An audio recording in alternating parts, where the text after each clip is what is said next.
Good day, everyone. Today we will be talking about the sickness and healing practices of Asian Indian culture. Asian Indians include people from Bangladesh, Bhutan, India, Maldives, Nepal, Pakistan, and Sri Lanka.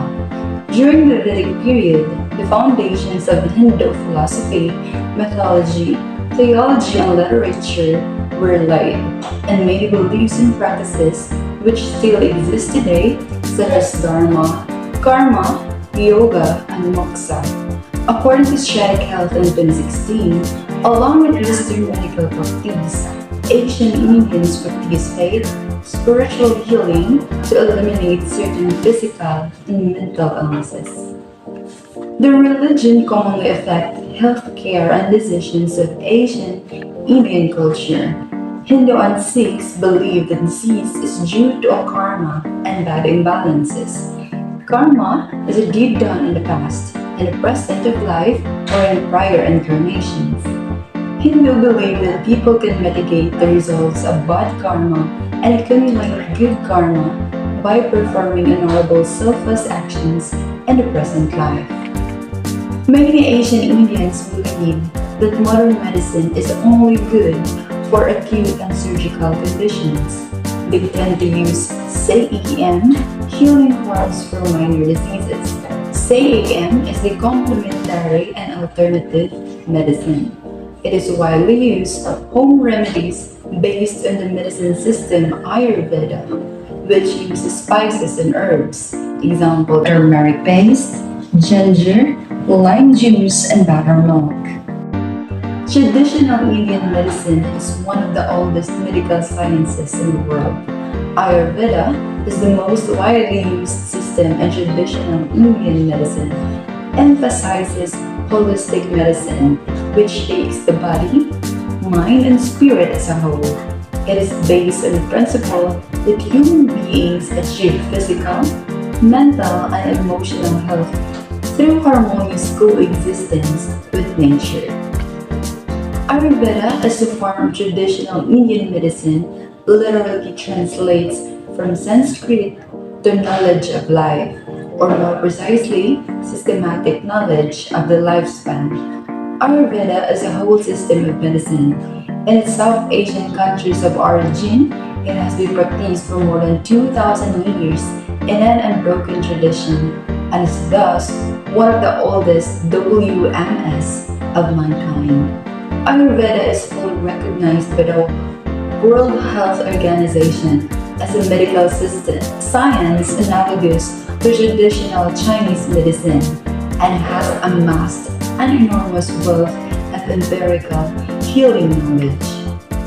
In India and some neighboring countries, Ayurvedic medicine is officially and legally recognized as on par with conventional medicine. It's estimated that 80% of India's population of 1.2 billion people use some form of traditional Ayurvedic medicine. Asian healthcare setups is reflected by the following figures.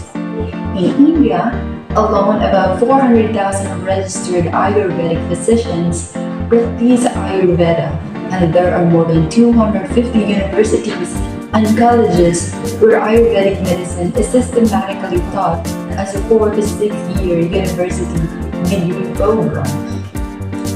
Ayurveda contains aspects of spirituality, religion, and science at the same time.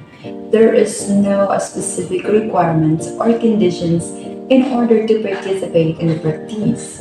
It would depend on the faith of the individual and their choices.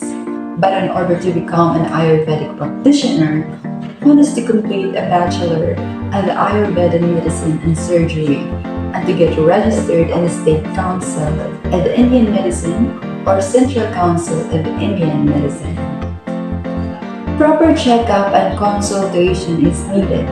Ayurvedic herbal medicines, like conventional medicines, may cause side effects, trigger allergic reactions, or interact with other medicines or herbs you are taking. Some Ayurvedic medicines may contain a high level of heavy metals, which may be harmful to the body. Many home remedies have never been studied. Not all works every time, and unfortunately, the Food and Drug Administration or the FDA doesn't have the manpower to ensure all supplements meet minimum safety standards. The case of a 58-year-old woman who presented with abdominal pain, anemia, liver function abnormalities, and an elevated blood load level. The patient was found to have been taking the Ayurvedic medicine Jamberline prior to presentation. Chemical analysis of the medication showed high levels of lead. This case highlights the need for increased awareness that some Ayurvedic medicines may contain potentially harmful levels of heavy metals, and people who use them are at risk of developing associated toxicities. According to Brenda Tiffany, an Ayurvedic practitioner and Banyan Research Director, in Sanskrit, Ayurveda means science of life and is a holistic form of health practices that really honors the mind, body, and spirit. It encompasses diet, lifestyle, herbs, and even yoga. Ayurveda's origin is in ancient India, and in fact, the classical texts are actually written in the ancient language of Sanskrit. It has survived thousands of years of various rulers and political struggles. She added the importance of practicing Ayurveda. According to her, Ayurveda truly embraces the individual. It believes that each person is born with his own innate constitution, which is a combination of various energies and qualities. Because of this, no individual will have the same origin as another individual. Secondly, she would rather really foster your self-awareness, as this is so powerful because you can make your own decisions about what to do based on how you're feeling day to day. Furthermore, Ayurveda focuses on prevention. It addresses the underlying issues that accumulate and result in you feeling unwell. In doing so, Ayurveda addresses the root and causes instead of the full list of symptoms. And according to her, lastly, Ayurveda is truly intuitive. It's based on nature, so if you understand the basic patterns, the whole thing will become quite common sense to you. I believe this practice is still relevant and necessary even up to this day, and it's even better if this practice could also be preserved for future generations. Aside from the fact that it's legal, approved by the World Health Organization, and there is an education for this, I believe that this is quite effective, especially when you can fully afford the modern medicine.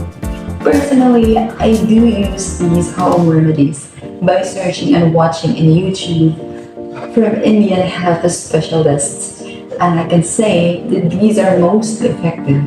I do practice meditations and yoga and uses herbal medicines. This narrative, I believe, can be compared to the analogy of peeling the onion.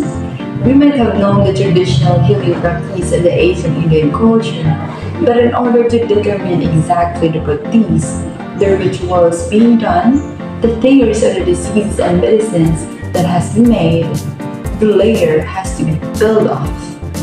The medicines are yet visible, but the health norms and values are not so visible, and the key beliefs of practice is hidden. Thus, it has to be peeled off. This is Valerie May, a woman from Eastern Summer State University, Giwan campus. This concludes my final project. Thank you, Krida, and to our instructor, Miss Arin, and our RTAs, Miss Tirza and Miss Cecilia. Thank you so much.